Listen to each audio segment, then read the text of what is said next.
Hello there everyone, my name is JesusQuesadilla and welcome back to Grand Theft Auto The Lost and Damned. It's great to have you guys joining me here again today, returning to our adventure here with Johnny Klibitz. And yeah, by the looks of things, going to be starting off things today here by taking another mission from Elizabeth and possibly finishing off her chain of missions. But yeah, ready to kick back for another round of some post-commentary on the lost episodes of The Lost and Damned. It doesn't get old saying that. But yeah, while I'm doing that, I'm actually kind of just thumbing through some mail I got here, actually. So, excuse me if there's maybe some extra noise being picked up from me opening packages. But I'm really excited because I put in a custom order to Redbubble to get some video game swag, some posters and t-shirts. And I'm just really excited to open it up. So I'm kind of killing two birds at one stone right now. Figured I'd record some post-commentary and open my mail at the same time. Anyway, though, let's go ahead and take a look at this mission here. Hey, what's happening? Andres, shut the fuck up! Man, I feel bad for you, Andreas. Te quedas para comer. Huh? ¿Qué? Eat. Oh, yeah. No. We gotta go. Shit's gotta get done. Oh man, I'm hungry though. No, I don't think there's gonna be another time, man. Shit's closing in. All these snitches all over the place. Well, snitches get stitches. Wiretap, Andreas. You fucking hear that? Maybe you guys should get rid of him and sell this coke later, huh? You want us to take Marta off your hands? Look after her until the heat's gone? You ain't getting your hands on my baby girl. You only gotta worry about yourself and selling that coke. You don't gotta worry about me, and you don't gotta worry about her neither, okay? Okay. Come on, let's do this. Yeah, we out, son. Adios, amigos. Andreas, It just what are you occurred to me waiting that I for? think the entirety of my knowledge of the Spanish language comes from watching the Onage Pranks videos. Probably not the most reputable or knowledgeable source, but it works. You know, it always kind of did strike me as odd that it was part of the core curriculum, at least at my high school back in the day, that we had to learn a foreign language. And the only foreign language my school happened to offer was Spanish, so basically Spanish was a core class. And, you know, I see merit to learning a foreign language in some areas of the world, especially if you're somewhere like California or really any of the bordering states where you probably have a lot of day-to-day interaction where knowing at least a little bit of fundamental Spanish probably helps you. But, you know, growing up in Hawaii, there's just not a lot of Spanish-speaking people there, so it was always confusing to me why they would bother to teach us Spanish when I would guess less than 1% of the population even uses it. Yeah, it's some good shit, right? Yeah, it's good. So what you gonna do about it? I'm gonna take it for our own. I don't think so. Really, bitch? You best change You your gonna mindset. fuck with me? This right here, man, is happening. Yeah, motherfucker. Oh, you fucked up now, bitch. Really? Yo, you see what you did? That shit's fucked up. And nothing of value was lost. My fucking... Well, besides my bike, I guess. Great, now we gotta dodge the popo. That's just swell. Oh, cool, I get to ride in the bitch seat. That's nice. Okay, this is gonna be a little on-rail shooting gallery, I guess. Alright, I dig, I'm cool with that. But, yeah, like I was saying, it's just weird to me, and I guess... Again, I don't want to, like, denounce the merits of learning a second language. I think there's a lot of really practical reasons why it's a good thing to encourage people to learn a second language. And even here at my university, we, again, have to have that as part of the core curriculum. But at least here we get a variety of options. We can choose between Spanish, German, Italian, Japanese, Chinese, even Arabic, I think. Which is really cool that there's that diversity, and you can really pick something that you think is going to suit your needs. But in a place like Hawaii, where people really, in Hawaii, either you speak English, or if not English, Japanese, or... Really, I would say that those are by far the most two dominant languages, by quite a margin, mind you. And so, like, I get that Spanish is also one of the easier languages to transition to if you know English, because our syllabary is so similar. You don't really have to learn a new alphabet or anything like that, you just sort of modify the English alphabet, and it's really easy to pick up.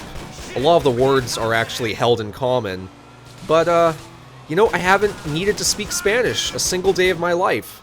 and I don't anticipate ever needing to do it, so it really seemed like kind of a waste of time to have to learn it for 2 years. And, you know, if I'm being completely earnest here, if I'm being completely honest, I haven't retained any of it.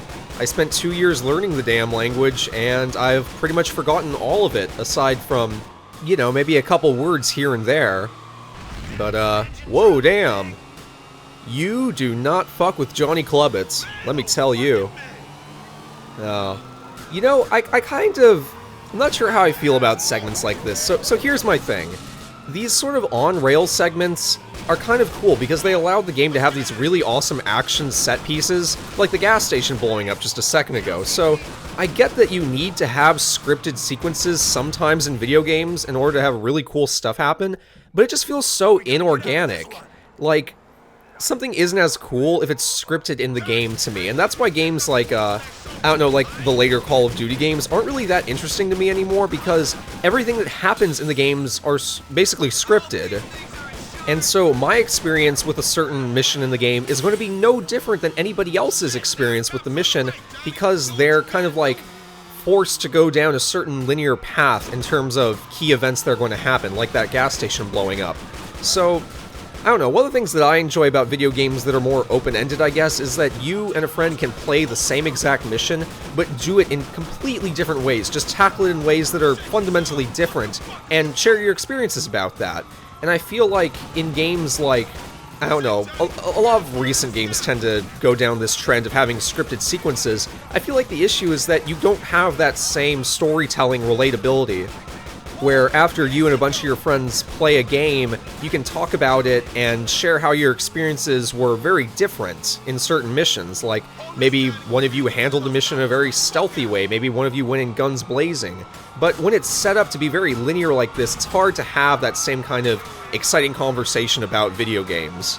I don't know, that's just my observation, I guess. I understand that a lot of people do like those cinematic scenes and stuff because it makes it feel more like a movie, I suppose. And it allows for a higher level of graphical fidelity and that sort of thing that would otherwise be possible if the game were more open-ended and there were more options for what could happen. You know, I think that is really why I like to go back to games like Grand Theft Auto Vice City and San Andreas, because things weren't as scripted then. There was a little bit of scripting, but not nearly to the level that, you know, Grand Theft Auto 4 and Grand Theft Auto 5 have, that especially a lot of first-person shooters have, I think. Okay, I have to admit that was pretty cool, though. Immediately after saying I don't like scripted sequences, something really badass happens and completely wrecks my argument. But, alright, looks like mission complete.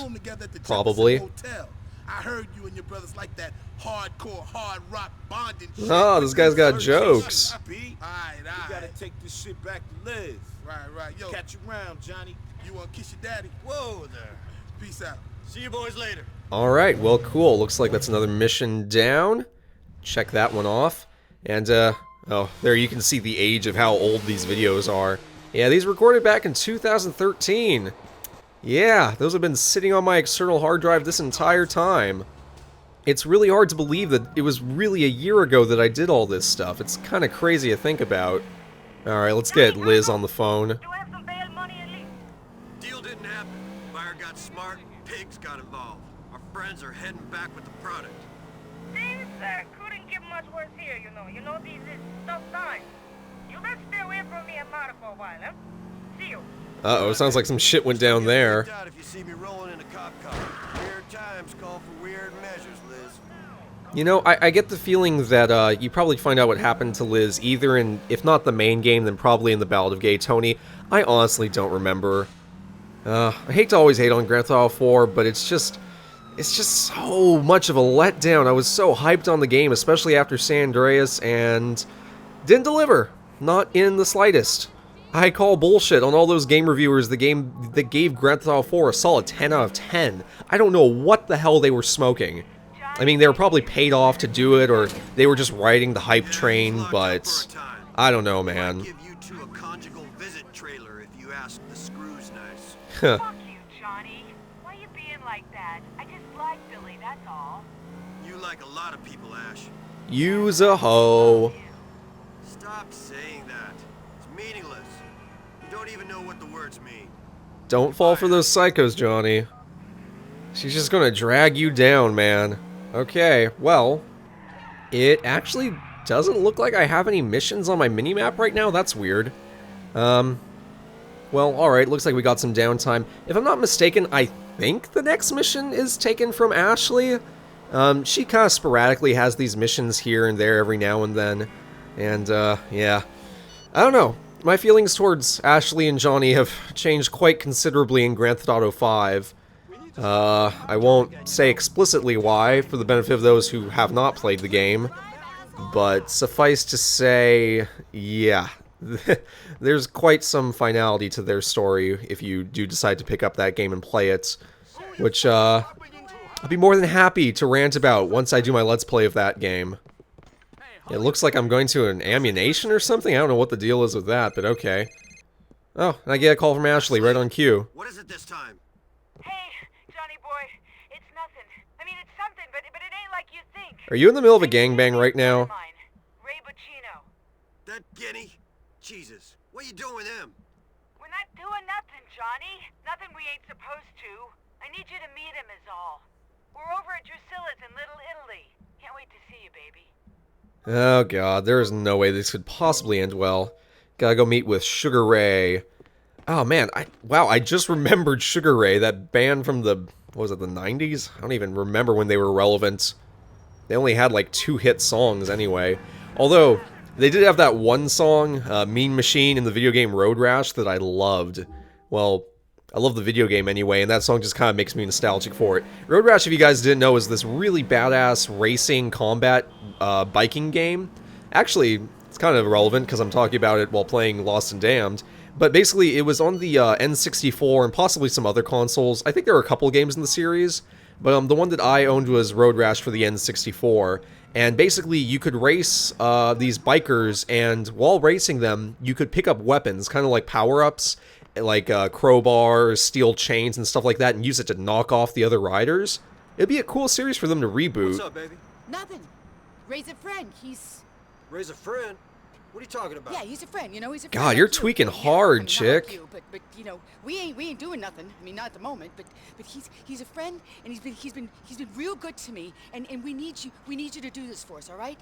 I ain't sleeping with him, but you know you. I didn't even ask you if you were That sleeping Layla with girl. him. That's all over now, baby. You know that. Man, you gotta get off them drugs. I know. I will. I need you to do this for me. Let me talk to Ray first. God, she's twitching like she's having like an epileptic fit or something. Right. Alright, let me go talk to your sugar daddy. Hey, Johnny. Hey, I'm glad to see you, huh? Ashley says you want something. Ashley. Oh, man. Yeah, good kid, you know, man, not ice. My day was coke and donuts. That was it. I even missed the ecstasy. That shit fucks people up. Yep. Listen, I got a little business proposition for you. Oh, yeah? Okay, I know about some diamonds.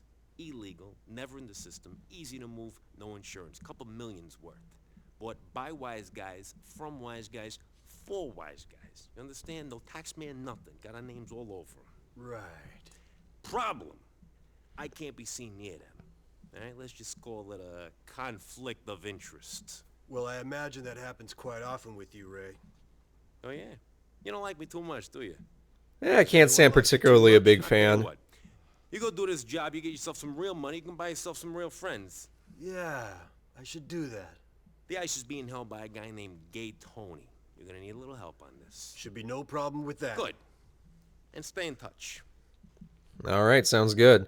So, actually, I think this is one of the few missions where the games probably converge. Clever.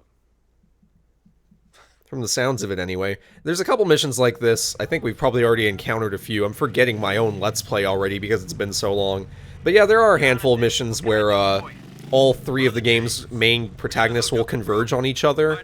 So, Nico, obviously, from the main game, and Louis, or Luis, however you say his name, from Ballad of Gay Tony, are probably going to be related to this mission in some way, if I'm remembering correctly.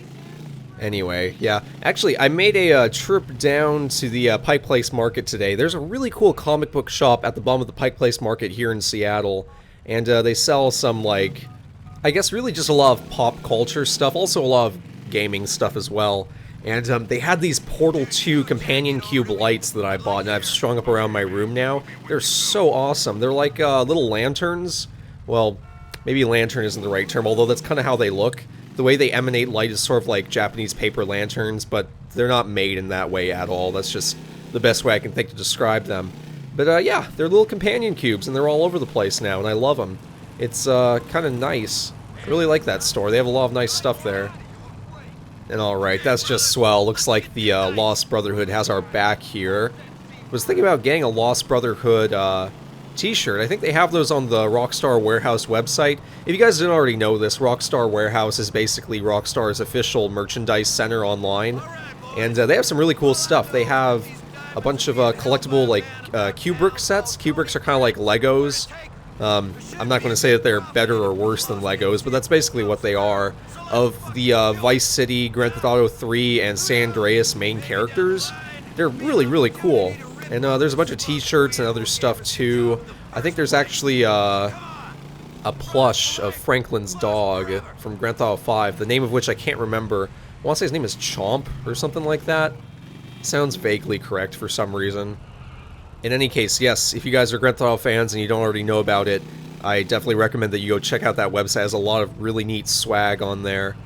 And, yeah, also if you're a fan of Fallout, since I have that Fallout Let's Play going on too, Bethesda has their own store too. A lot of these video game websites, or I'm sorry, video game developers, they have their own merchandising stores online now, which is pretty sweet. I actually bought a new California Republic messenger bag from the Bethesda store, so check those out. They're great, but 2 million. You had your head in the oven. Mr. Tony, I have what they tell you, perfect clarity, beautiful clarity, well cut, and a shitload of carrots. What do you expect?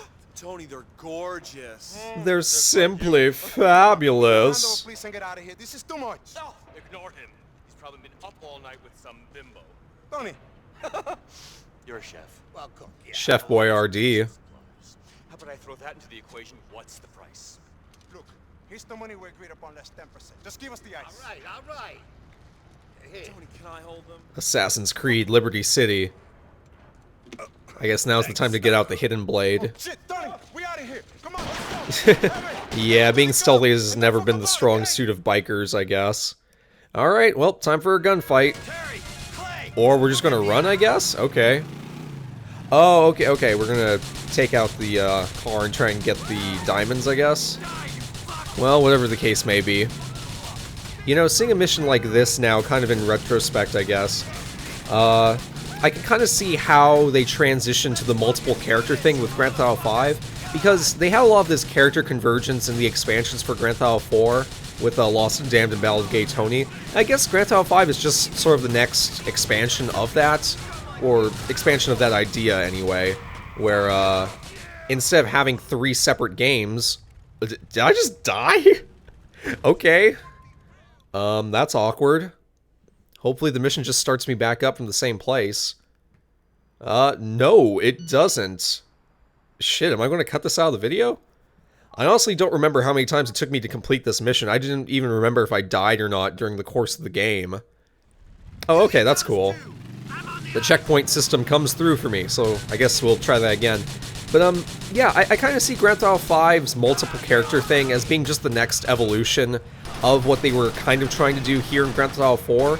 Here it's a little bit sloppy because the characters don't converge that often, and when they do, it's not really in a super meaningful way. At least, not really from my perspective. It's not really any sort of meaningful convergence of their stories. They're still fairly independent of one another, all things considered. And Grand Theft Auto 5, I think, is really what they were trying to accomplish here. And they executed a lot better in Grand Theft Auto 5 compared to this, I think. Oh, Johnny, what are we going to do with you? You know, one thing we haven't had from a protagonist of a Grand Theft Auto game yet is just a really weaselly scumbag. Like, we generally get to play as these kind of tough, badass characters like, well, probably the least of which was CJ in San Andreas. He was kind of a wimp for most of the game, but he did eventually step it up. But we normally get to play as these really tough guys like Johnny, like Nico, even Claude from Grand Theft Auto 3. I think you could make a case for being tough in his silence. Tommy Vercetti for sure, that guy was a badass. And then Trevor in Grand Theft Auto 5. You know, I want to play a really Weasley character. I think that would be a neat dynamic. Something like, almost if you got to play like Ken Rosenberg from Vice City or something like that. I'd like to see how that changes the story, so you're not just strong-arming your way through all these missions. You kind of have to be, you know, sneaky and conniving a little bit more. You can't just do things straight up. Although I guess maybe that's not in the Grand Theft Auto style, or lineage, I suppose. But it'd be nice to have a character that's a little more calculating, like someone who isn't really the muscle of a group, but more the mastermind, or just somebody who gets by more on the fact that they can think on their feet rather the fact that they're good with guns. You know, I think that Michael, maybe, from Grand Theft Auto 5 was sort of like that, but even he being an ex-con is still a bit above that, I suppose.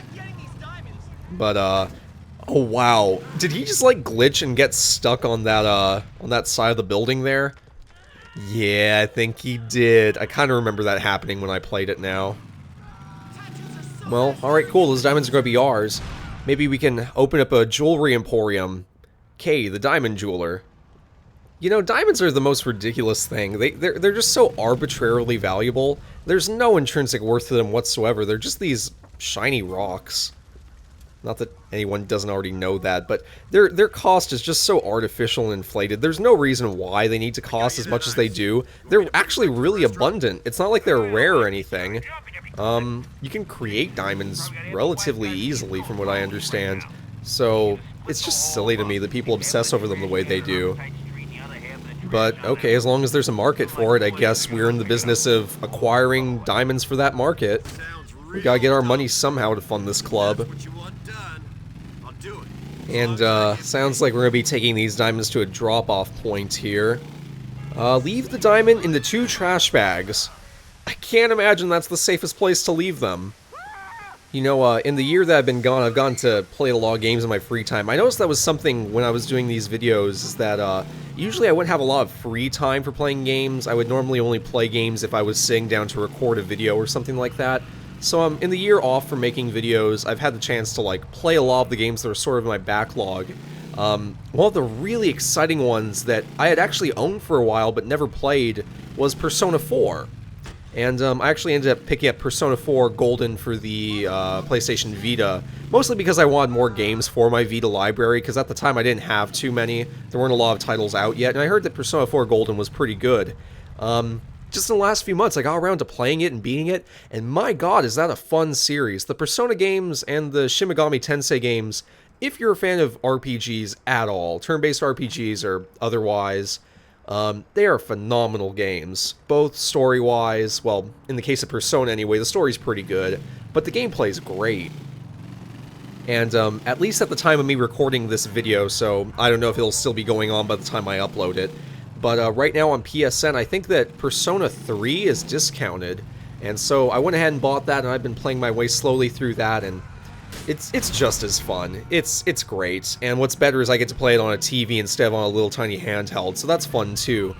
I definitely recommend with flying colors, if any of you guys are fans of RPGs, JRPGs, whatever, pick up Persona 3 and 4. I haven't played the first 2 games, so I don't know if they tie in at all story-wise, but I can definitely vouch for 3 and 4 being some of the best games I played in a long time. Previously, I think I would have said that Final Fantasy X was my favorite RPG, but I don't know, Persona 4 gives it a lot of stiff competition. And I'm pretty sure that Persona Q actually comes out. It's going to be a new game on the 3DS featuring the joint cast of Persona 3 and 4, so I'm pretty stoked to try that out. I ditched the ice. It's in the trash now. The Ray better hope a garbage truck doesn't come around anytime soon. Ray got any money for me? Somehow I doubt it. Ray's got to sell this stuff before you get your cut. You'll be in touch, sweet. I love you, Johnny. Yeah, love is a strong, very inaccurate word to describe my feelings about Ashley. But okay, cool. At least we're supposedly getting some cut of the money, although I'm still suspicious of that once we eventually sell these diamonds down the line. Actually, I think that's going to be coming up in the next episode. I believe that's the next mission we'll be taking to actually sell the diamonds off. But until then, I want to thank you guys for joining me here today. Once again, my name is JesusQuesadilla. If you've not already done so, please feel free to subscribe to me if you enjoyed these videos and want to stay up to date on all my future postings. But otherwise, yeah, it's been a blast, guys. Another great episode. And with only a few more to go, I hope you're excited for the upcoming last couple episodes of this Let's Play. It's been a lot of fun, and there's still a little bit more fun on the way, so definitely stay tuned. Anyway, until the next one, this has been JesusQuesadilla signing out and wishing you well. Peace!